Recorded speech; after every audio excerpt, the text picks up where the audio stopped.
This Earth-like planet, which is regulated by the same gravitational forces as the Earth that we find ourselves on, was spinning in a peculiar manner.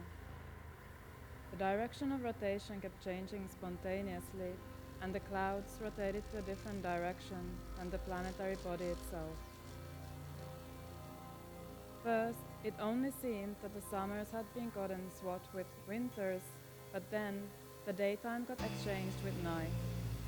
This was all okay, because people had changed their routines to match the new weather patterns.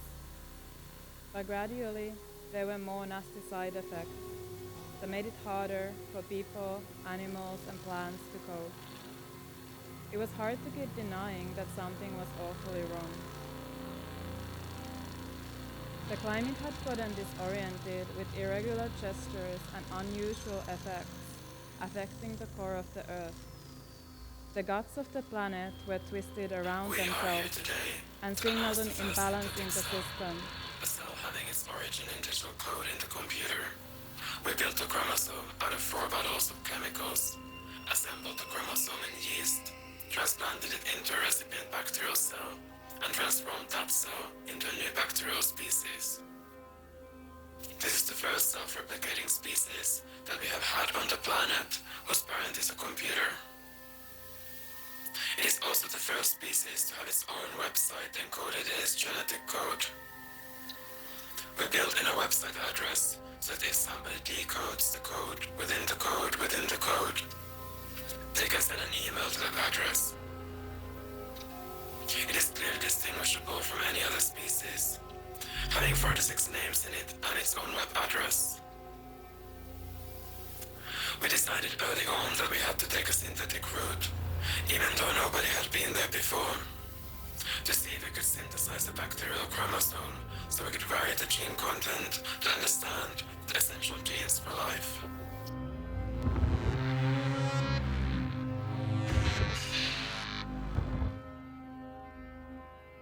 She was listening to a documentation of a lecture and thought how this was one of those times when reality seems like science fiction. It made her think how people have gained ever more possibilities to alter the building blocks of life as technologies have progressed. How far would it be okay to go?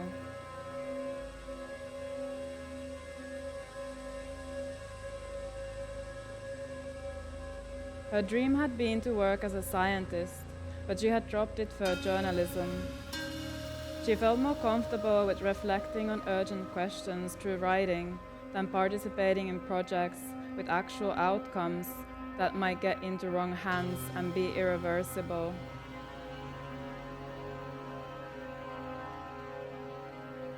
She declined, step by step, running rather, the steps carrying her beneath the ground. Other bodies passed through her. She could feel their shoulders, their purses, their elbows, abruptly piercing through her as they passed by. Odd smells of strangers. She had gotten so accustomed to this sense of urgency that she never asked herself what she was running for. What were they running for?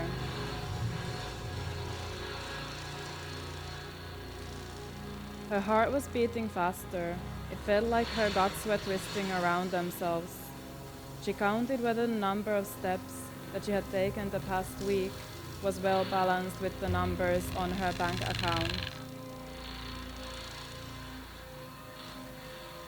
Having grown ever more alienated with the life buzzing around her, she was working late nights by her computer alone in her room, starting the day at lunch hour.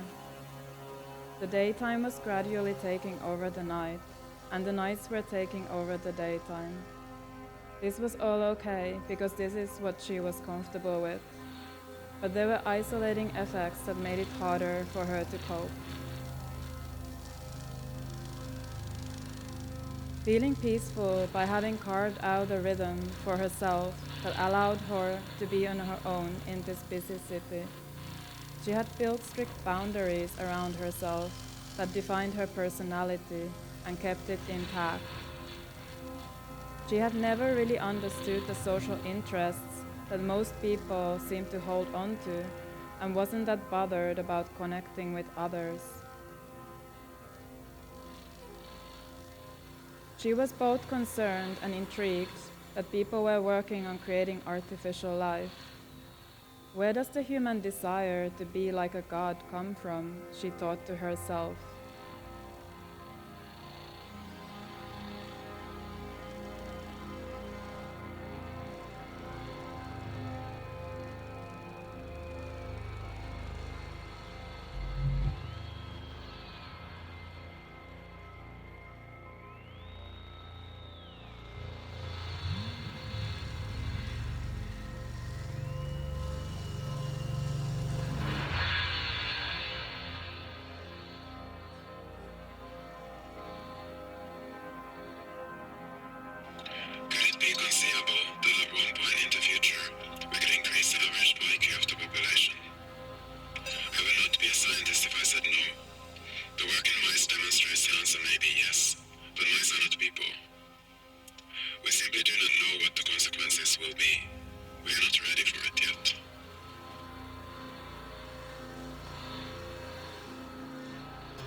The lecture by a neurobiologist working in the intersection of genetics and cognitive science pointed towards the dangers in tinkering with life. A Chinese scientist had recently edited the genes of the embryos of to-be-born twins to make them resistant to HIV, and it had occurred that this might have also enhanced their memory and cognition. Through her work, she would sometimes interact with figures in Silicon Valley and elsewhere who have an unhealthy interest in designer babies with better brains. Knowing about these desires made her feel sad and uneasy.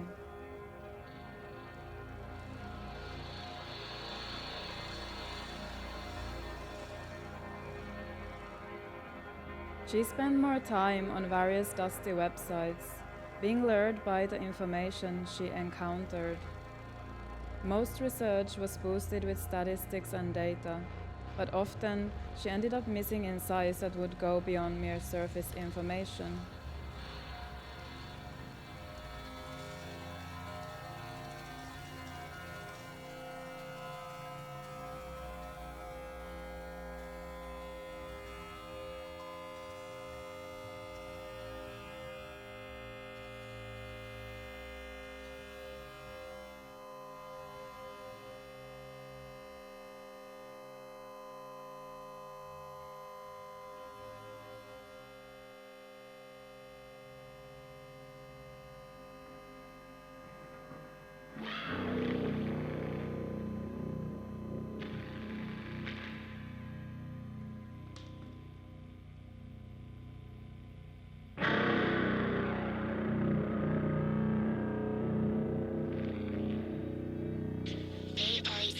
Images of the Earth-like planets as the Earth, because that is what it knows. It can only understand a future scenario, a speculation, as a truth.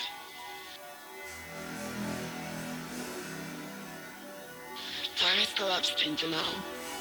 There are no jokes, no heavy theses, no nostalgia, no drama.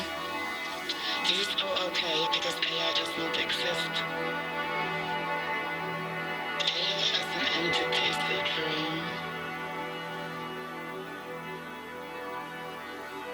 Some of those faces looked oddly familiar, yet strange. It was as if they belonged to the lost twins of those distant friends that she had come across at different points in her life. With a closer look, she saw odd qualities, deformations, and irregularities. The pores and wrinkles were accentuated. The skin appeared to her as the surface of a planet.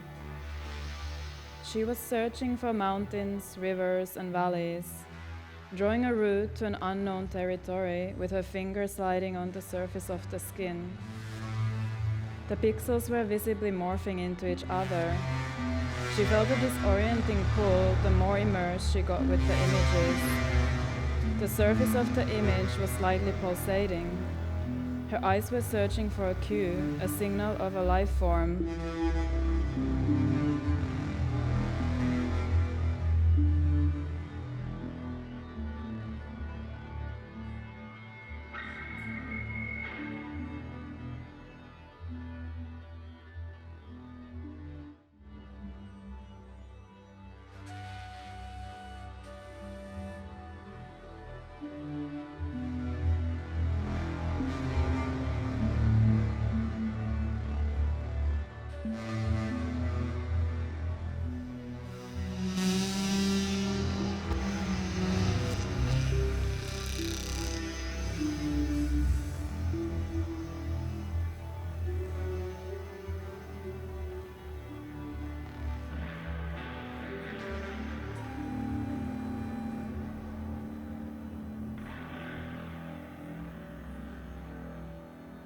This person does not exist. She was thinking about friends and family who had passed away, but whose digital bodies were still alive. They could live forever in the shape of their data ghosts. Researching groups who were developing different types of technologies to extend their life, or wanting to live, so to say, forever, made it apparent that people didn't believe in gods any longer, or rather, the gods had all morphed into one, and taken form as a power present in everyday life. Technological progress that brought certain people together, but separated the rest. It is not entirely true that I'm the first genetically modified woman on Earth. From the beginning of history, humans have been genetically modified by viruses. When you get sick, you often get a viral integration. We know that looking younger is more attractive.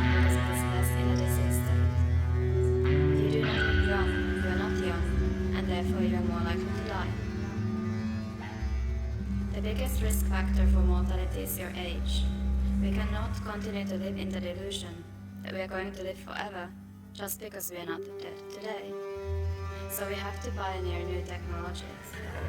And to me it is more scary not taking a risk on new therapies than knowing the way that I am going to die. I'm not interested in dying the way that people did in the past.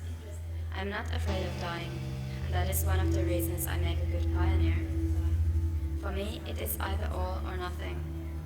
Either we start solving the problems of the future now, or we are not participating in making a better world.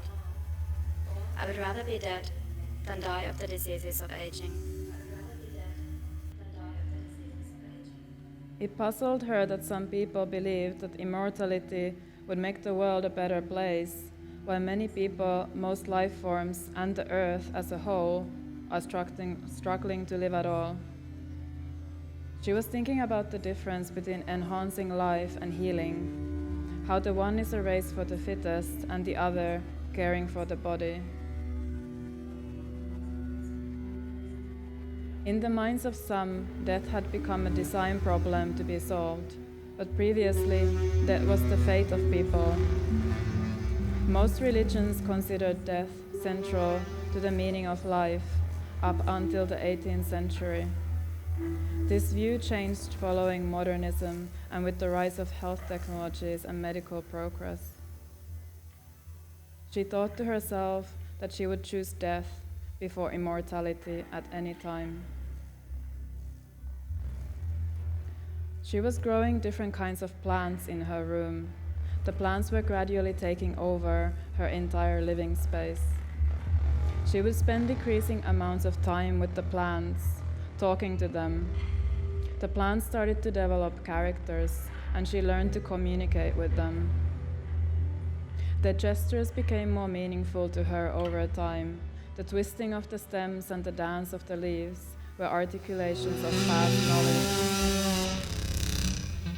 These plants were manufactured, shipped, and sold in large quantities and were far from being natural.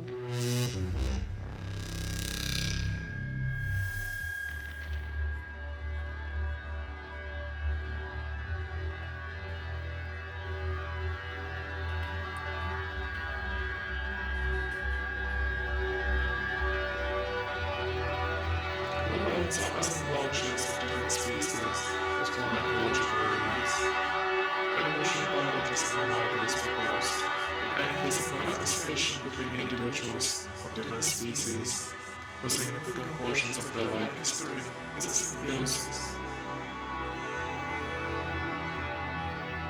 Spending hours and hours online, she felt that her body started to dissolve in its environment.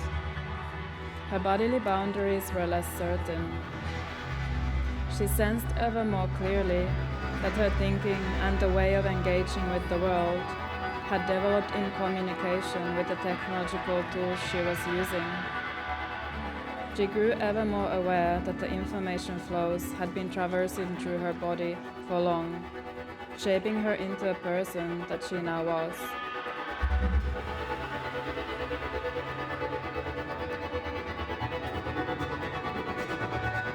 I envision for the future a limitless lifespan. I believe that immortality is an inaccurate term. To live a radical amount of time would mean that we are engaged with prolongity.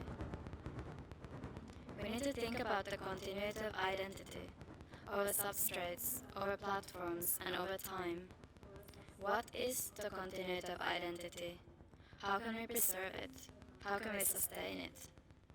If the most consequential aspect of our wanting to live longer is ourselves, our minds, our cognition, our consciousness, and our memories, and everything that forms us as persons, that is what we need to protect. The ultimate goal is to protect personhood. It is kind of like time shifting instead of shape shifting. Pausing the interview and thinking how this preservationist culture was enhancing the borders of the self, she reflected on her months of isolation and felt a sudden urge to exit the space. an urge to turn her attention towards unknown territories, to other bodies and minds. A general picture emerged of an intimate relationship between humans and their gut microbiome, where both rely on each other to maintain a stable state of homeostasis that can be called health.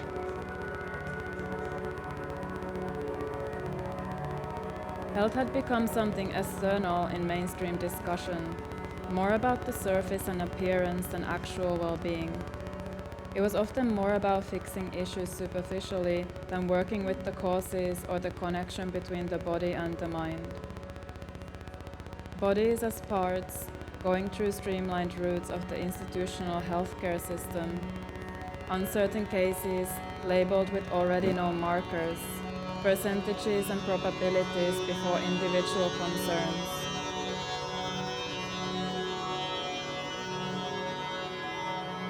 The article discussed the human body as an entity consisting of the host and the microbiome. The bacteria in her body was her as much as she was the bacteria.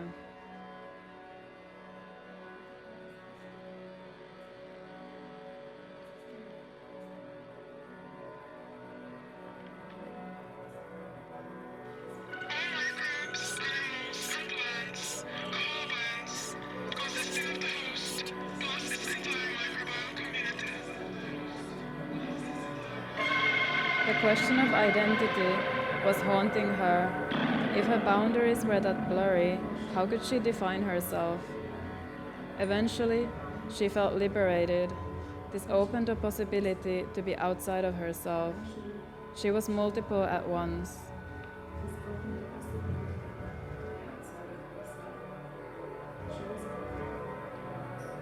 There was a tangent between the battle for increasing the life expectancy of the Earth and the lifespan of a few people.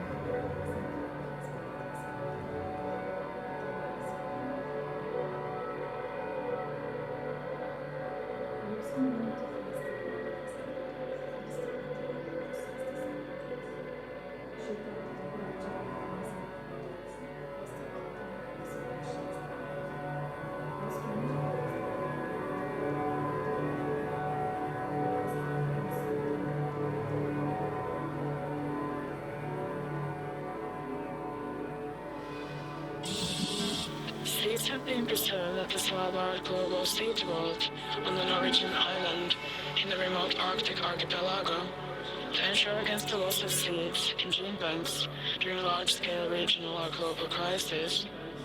It hosts a wide variety of plant seeds that are duplicate samples or spare copies of seeds held in other gene banks worldwide. This backup for life is in a sense what people attempt to do with their own bodies. When scaled, this personal act might present itself as an attempt against the wider extinction of the species.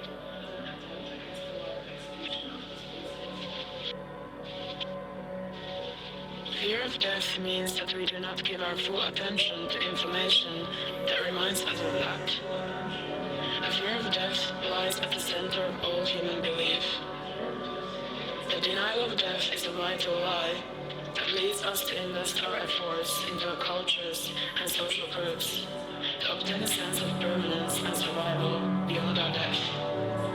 When we receive reminders of our death, we respond by defending those values and cultures.